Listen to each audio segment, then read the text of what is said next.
In the headlines, Dominicans monitor the progress of a Category 4 Hurricane Jose as it moves closer to the Leeward Islands. International support pouring in as SEDEMA assesses Irma's impact on CARICOM member states. And former Convent High School principal appointed first ever superintendent of Catholic schools.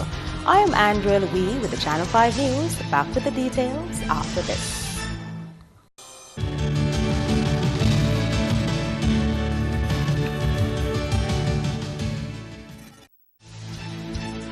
Thank you for staying with us. First up, the latest hurricane spinning in the Atlantic remains one to watch. It strengthened in speed and was upgraded to a Category 4 hurricane on Friday morning. It strengthened in speed and was upgraded to a Category 4 hurricane on Friday morning. A 5 p.m. update noted that Hurricane Jose was located at about 335 miles east-southeast of the northern Leeward Islands. It was described as moving towards the west-northwest near 17 miles per hour. Its coordinates were 16.6 degrees north and 58.3 degrees west, with maximum sustained winds of 150 miles per hour. This puts it several miles north of Dominica. The Dominica Meteorological Service is advising people to monitor the progress of the hurricane. The Weather Office says the concern for Dominica at this time is possible impacts associated with the feeder bands and rough seas due to Hurricane Jose. The office went on to say that the projection for the hurricane includes an increase in cloudiness, showers and thunderstorms, which could be moderate to heavy at times, and gusty winds, particularly on Saturday. The hurricane is considered extremely dangerous. It comes shortly after the passage of Hurricane Irma that affected islands of the northeastern Caribbean, including Anguilla, Barbuda, French St. Martin, and the British Virgin Islands. In other top stories, international agencies are pouring in support to SEDEMA participating countries affected by the passage of Hurricane Irma.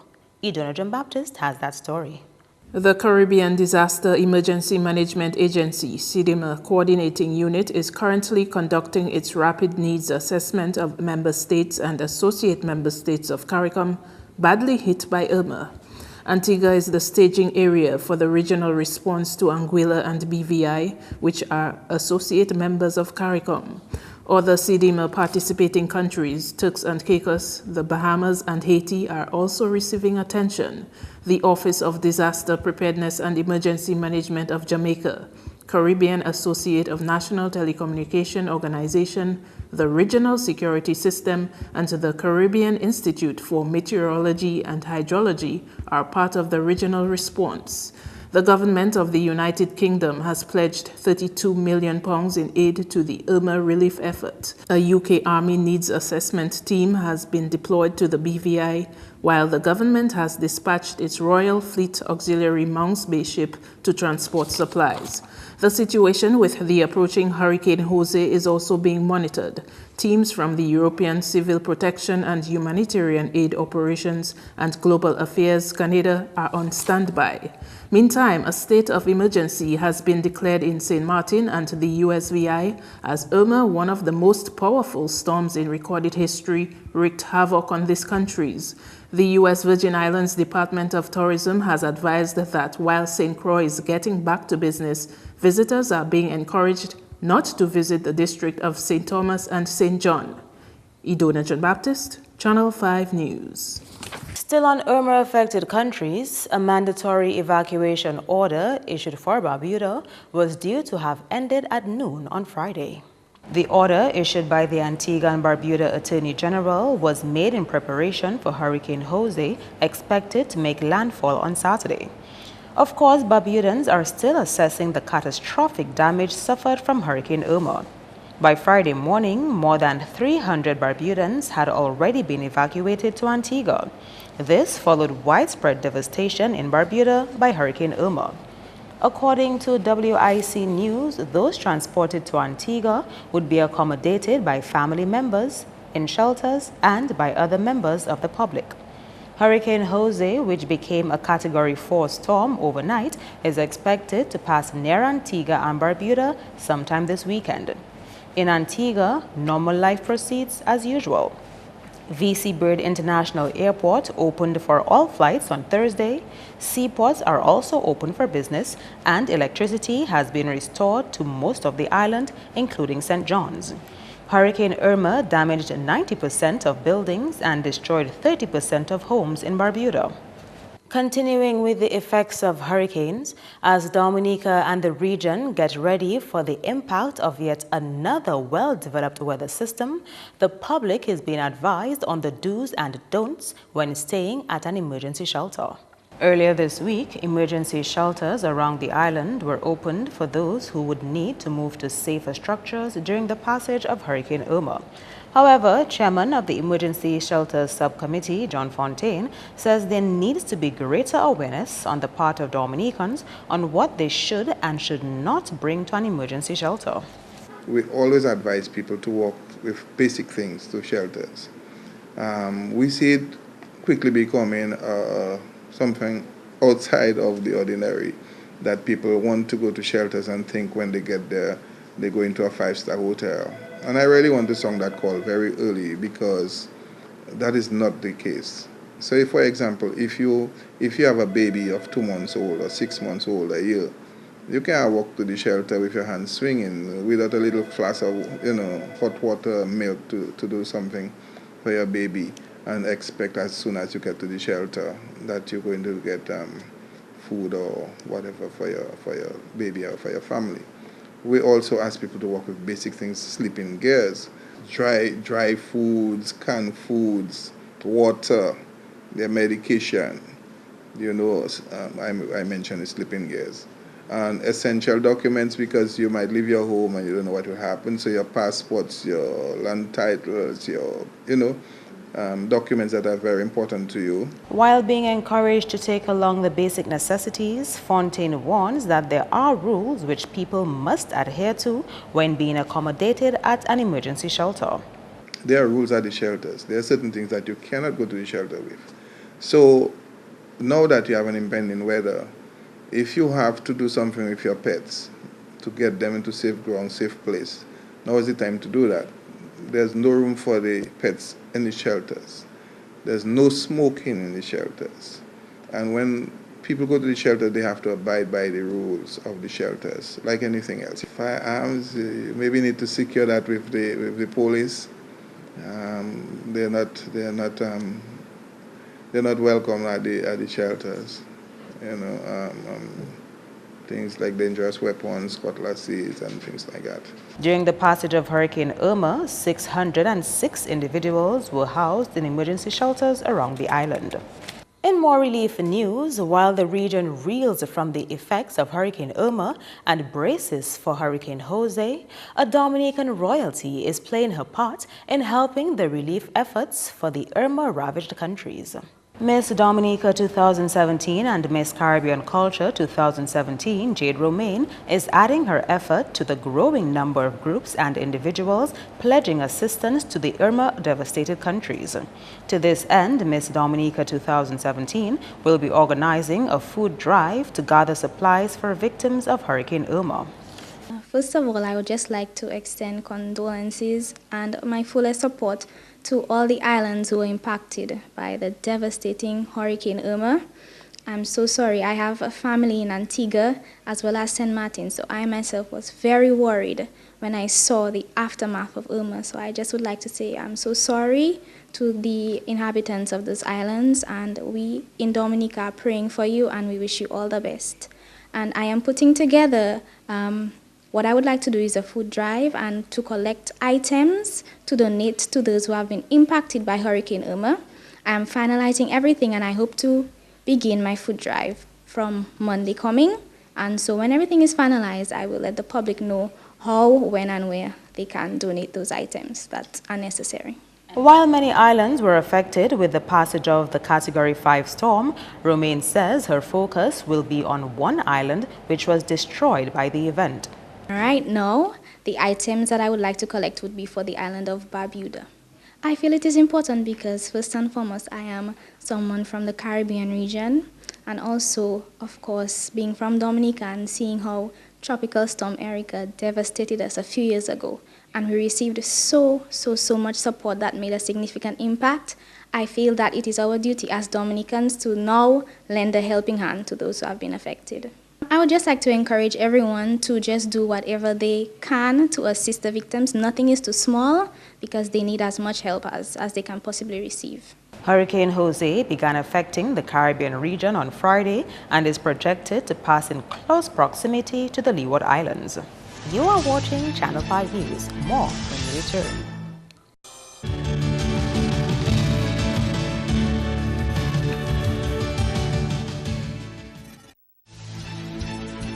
Welcome back. Josephine Dublin has landed a job as a superintendent for Catholic schools on island, fresh from her retirement as principal of the convent high school. Eden Baptist explains. For the first time, the Catholic Schools Board has created a position for superintendent of Catholic schools. Josephine Dublin took up the appointment as of the 1st of September, operating from the administrative office of the Diocese of Roseau. She brings to the post 42 years of experience in the education sector, including 1 year of professional training in Barbados. She served as principal of the oldest Catholic girls' school, the Convent High, for 13 years. Dublin would have to monitor the administration of both primary and secondary Catholic schools. His Lordship Bishop Gabriel Malzer, as head of the Catholic Schools Board, says she was identified as an ideal candidate for the office. The question of the superintendent of Catholic school has been an idea that the school board has been thinking for a long while. But of course, in order to implement something, you must have a warm body behind it, someone who is able to do the job. I think it is the most appropriate time at the moment because we find in the person of Mrs. Dublin to start this process because she's just retired so it involves a lot of evaluation of performance of principals and teachers and students, and to look at really the overall management of our schools. Bishop Malzer says Dublin will liaise with him and the board to implement policies at their schools. Looking at things of developing or develop and define annual goals of the school to empower principals to do the work of management and to provide support to the principals and to see that there is a good relationship between the policies of the church and the state, because both entities have requirements for education, and to make recommendations for improvement in the administration, to conduct, of course, clinical analyses of the achievements of the school, and to conduct an annual evaluation. The idea is to improve the quality of education at Catholic schools since, according to Bishop Malzer, there are loopholes that need to be addressed. Despite the fact that we think that the Catholic schools are doing well in terms of performance, but there are little loopholes that we feel we could do better. I would say, especially in terms, we have taken a lot for granted in terms of administration. By and large, the principals have been left on their own. Fortunately, we have good principals who do a good job. But again, there are sometimes, that they need the support of the board and a little overseeing to do greater planning and to look forward, to look ahead of time, so that everything would be proper in terms of accountability, financial and otherwise. And with those areas, they can be troublesome sometimes. Still on educational matters, as the new school year officially opens, Ministry of Education officials are pledging support to the teaching staff to achieve their mantra that every child succeeds. During a principals meeting on Friday to mark the start of the new school year, Chief Education Officer Melina Fontaine said quality teaching is key in ensuring a modern and prosperous Dominica. Whatever we do, we must do it well so that we can realize our vision of each child succeeds. We will not be leaving it to chance, and so we will be putting all the structures in place to ensure that our plans are successfully implemented. As we monitor and do the necessary periodic evaluations, we expect to note increases in performance at all levels, decreases in misbehavior, and increases in positive behavior. We expect to note strong leadership, more teachers engaged in professional and self-development, and better student participation in our schools, among other indicators. Meantime, Acting Permanent Secretary in the Ministry of Education, Chandler Hyacinth, acknowledged that teachers are faced with a growing number of challenges and says the ministry is dedicated to helping teachers overcome these.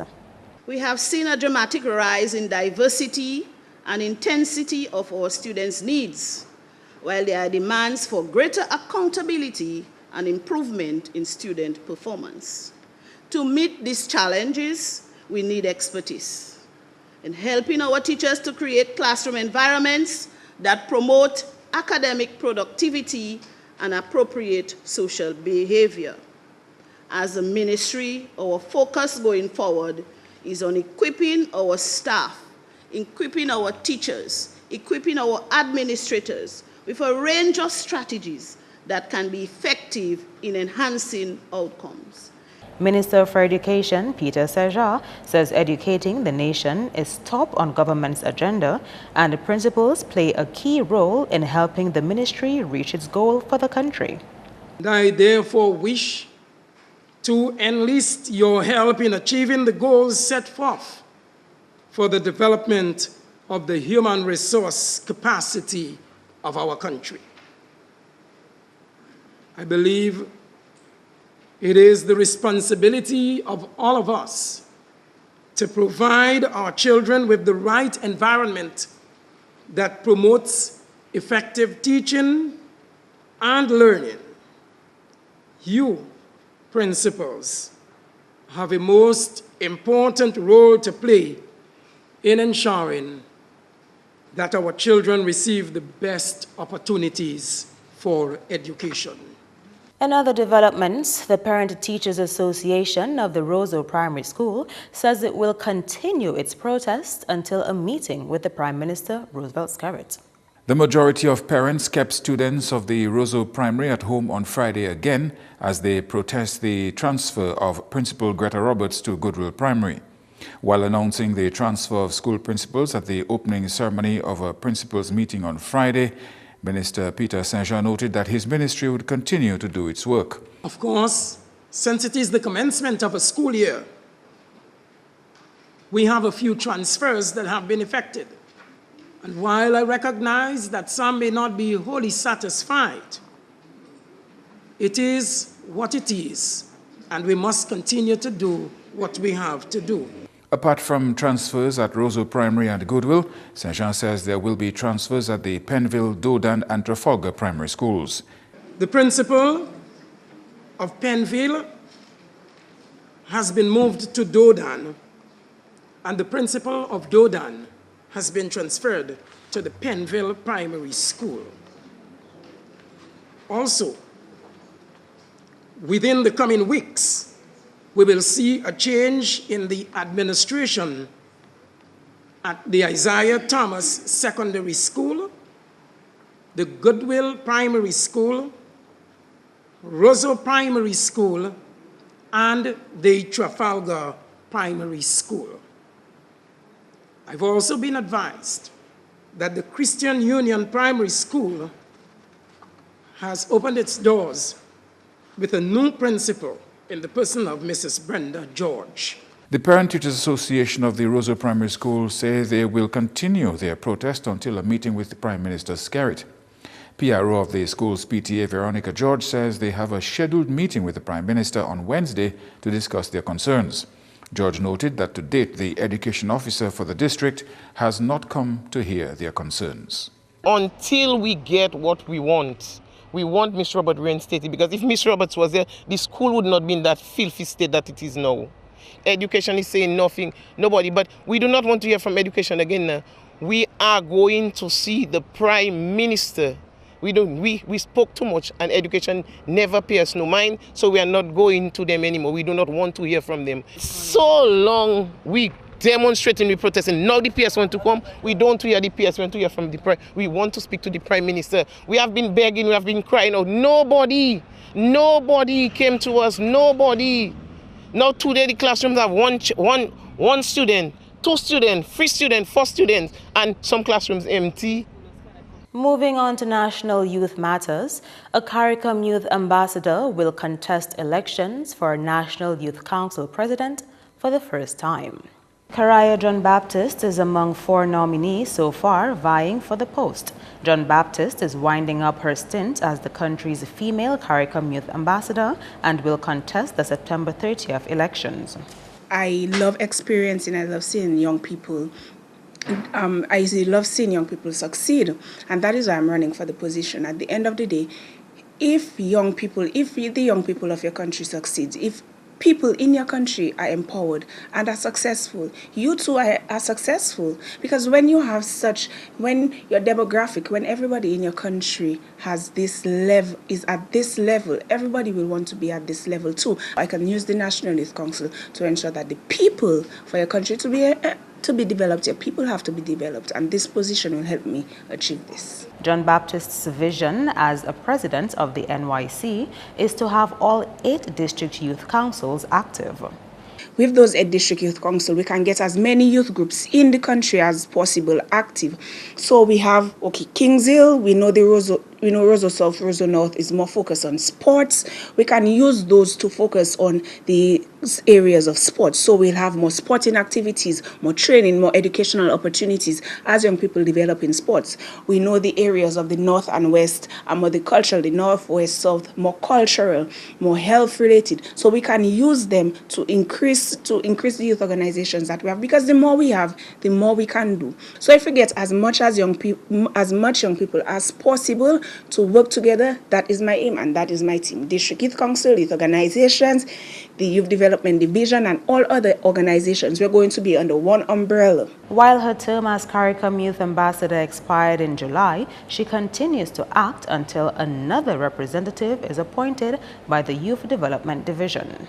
Last year or year before, I did a training on the CSME, trying to educate as much young people as possible, especially in the employment and business field, because we have to remind young people that, okay, hey, Dominica might not have the chance for you to be a restaurant owner, because there are so many restaurant owners, but do you know that Antigua has that possibility? That's the possibility for you to do it. So that was what I was trying to do. Like I said, we need to let young people know of the opportunities available to them. Shifting the focus now to our senior citizens, neglect of the elderly and disrespect are just 2 of the more pressing issues which the Council on Aging is concerned with during this month, the Month of the Elderly. Senior citizens have a wealth of experience and knowledge to pass on to younger generations. The world is not the same as the one they grew up in, but seniors can give first-person accounts of events that may help younger generations understand how the world became what they know now. There are many reasons to show respect for senior citizens who are a treasured resource. The Dominica Council on Aging is observing the Month of the Elderly under the theme, Embracing the Elderly Everywhere. Because we still have quite a respect for our elderly, but somewhere along the line we are losing some of it, and we need to bring that back to the fore. And there is abuse, there is neglect. Yes, the government is doing its best, particularly under the Yes We Care program. But we need to let our people know that all of us have a responsibility in taking care of those gems, the jewels, as I call them, who worked hard to bring us to what we are today, work hard to build Dominica, and now they are old, we cannot neglect them. And wrapping up with this item, that local musicians taking advantage of a loan facility at the Aid Bank are being encouraged to ensure that they understand their business and have knowledge of how money is made in the industry in order to be able to service their loans. There has been concern expressed over the size of the market and to what extent this might hinder musicians' ability to generate enough business to service their loans. Earlier this year, a $1 million loan facility was set up for the benefit of struggling musicians utilizing funds from the Citizenship by Investment program. The case of Dominica, the market for everything is small. Therefore, if you're going to be in the music business, you're upfront, you have to start concentrating on selling your music and your musical services abroad, in the near abroad or the far abroad, as the case might be. Then, of course, you have to know how you then collect monies from these sales. So far as the lenders and the borrowers do not have a proper understanding of how money is made in the music business, there will be some, disappointments. Yeah. That's news. Your sports highlights next with Kenny Williams.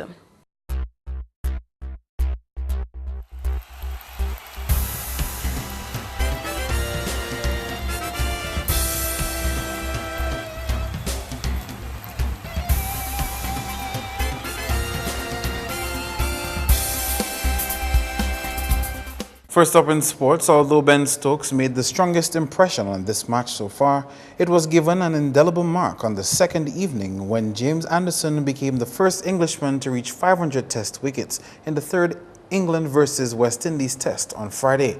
Resuming on 46 for the loss of 6, England was bowled out for 194 in 52.5 overs. Stokes contributed the bulk of the runs to add 60 before he was bowled out. Stuart Broad had a contribution of 38. Kemar Roach took 5 wickets for 72 runs, while Jason Holder took 4 for 54 runs. In the second innings, West Indies reached 93 for the loss of 3 wickets. Kieran Powell came in with 45, while Shai Hope was undefeated on 35. So the final scores from that encounter at the end of the second day's play: West Indies 123 and 93 for 3 in 31 overs, England 194 all out. Next up, President of Dominica Olympic Committee Billy Doctrove believes the old office of the DOC was not the best for productivity. He noted that moving forward, the ultimate goal is for the DOC to own a building to operate from. The Dominica Olympic Committee has to become much more professional if we have to make a positive impact on sports in Dominica. We even recently looked at a building that we may consider sometime to purchase to be our home, our own Olympic house. Meantime, the DOC recently moved from its place of operation on 42 Hillsborough Street in Roseau to 38 Hillsborough Street. We will have more on this new development in a future sportscast. Back with more cricket, Trinbago Knight Riders rode on Colin Monroe's charmed innings to march into the final of the 2017 CPL, beating Guyana Amazon Warriors by 6 wickets on Thursday at the Brian Lara Stadium. Monroe survived 2 early chances to anchor the Knight Riders' chase, ending unbeaten on 57 as they clinched a chase of 130 with 12 balls to spare. It sets up a rematch of the first qualifier, which was won by St. Kitts and Nevis Patriots at the same ground on Tuesday. First at the crease, Guyana scored 159 for 6 in their 20 overs. Their highest scoring batsmen were G. Singh, 39, Chadwick Walton, 37, and Roshan Primus, 35 not out. Sunil Narayan took 2 for 21, and Runsford Beaton, 2 for 30. Knight Riders equaled the target in reply to score 160 for the loss of 4 wickets. Monroe's unbeaten half-century was accompanied by Dwayne Bravo's 43. In the end, it was a wide ball on the 18th over that gave TKR the winning run they needed to move forward. This means that Knight Riders will come up against St. Kitts and Nevis Patriots in the final at the Brian Lara Stadium on Saturday.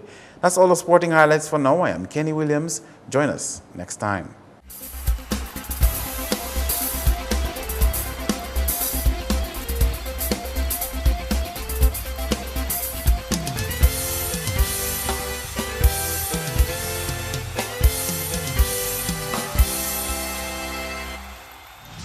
Stay tuned for the weekend weather forecast. Hello, good evening. Welcome to tonight's weather broadcast. I'm your presenter for this evening, Farah Rock. correct. Well, we see this area of deep convection, of course. It is associated with a major Category 4 Hurricane Jose, which is approximately 335 miles east-northeast of the northern Leeward Islands, moving at west-northwest at 17 miles per hour. The current eye location as of 5 p.m. was 16.6 degrees north, 58.3 degrees west. There are no watches or warnings issued for Dominica at this time. Earlier visible satellite imagery shows the outer bands of this system, and this is expected to affect weather conditions for us tonight. Earlier radar imagery indicated the convection associated with this system just northeast of the northern Windward Islands. The cone is showing that Hurricane Jose will remain a major hurricane as it passes through northern Leeward Islands, and a northeasterly direction is expected thereafter. Of course, watches and warnings have already been issued for the Leeward Islands. The weather tonight is expected to be partly cloudy at first, then becoming increasingly cloudy with gusty winds and moderate to heavy showers with isolated thunderstorms, and a further deterioration in conditions is expected tomorrow. Cloudy to overcast skies, gusty winds, and moderate to heavy showers with isolated thunderstorms. A flood watch will be in effect from 8 p.m. to 5 a.m. and it's possible that a flood warning will be in effect thereafter, depending on the conditions. Therefore, persons in areas prone to flooding, landslides, and falling rocks, you are asked to exercise caution. Of course, the seas tomorrow will be rough. Waves are expected to peak up to 14 feet. A high surf advisory and a small craft warning is in effect. Therefore, all users of sea and those near the coast should take the necessary precautions. Let's take a look now at the weather for the next 3 days. Tomorrow, Saturday, as I said, it'll be cloudy to overcast with gusty winds, moderate to heavy showers, and isolated thunderstorms. On Sunday, it will start off as cloudy with some showers. However, it will become partly cloudy with a few showers, and on Monday a tropical wave will be affecting weather conditions. Cloudy to overcast skies with some showers and isolated thunderstorms is forecasted. Well, the northern portion of Lesser Antilles tomorrow can expect hurricane conditions. That is cloudy to overcast skies, gusty winds, moderate to heavy showers, and isolated thunderstorms, whereas the southern portion of the islands can expect occasional cloudy skies with some showers. On the international scene, the city of New York will enjoy beautiful sunny skies tomorrow. Partly cloudy skies expected across the city of Beijing. Overcast skies with some showers in Miami. Cloudy skies with some rain in London. And the city of Caracas can expect thunderstorm activity tomorrow. The sunrise tomorrow at 5:53 a.m. and will set at 6:12 p.m. For more information, you could always visit our website at weather.gov.dm or call the weather hotline at 447-5555. Join us next time for our next weather broadcast, and thank you for viewing. To end the news, the headlines again. Dominicans monitor the progress of Category 4 Hurricane Jose as it moves closer to the Leeward Islands. International support pouring in as SIDEMA assesses Irma's impact on CARICOM member states. And former convent high school principal appointed first ever superintendent of Catholic schools. Feel free to contact us at news@marvin2k4.com. You can also access our past newscasts on our YouTube channel. On behalf of the entire production team, I am Andrea Louis, and to all of our viewers around the world, thank you so much for watching. Have a safe weekend.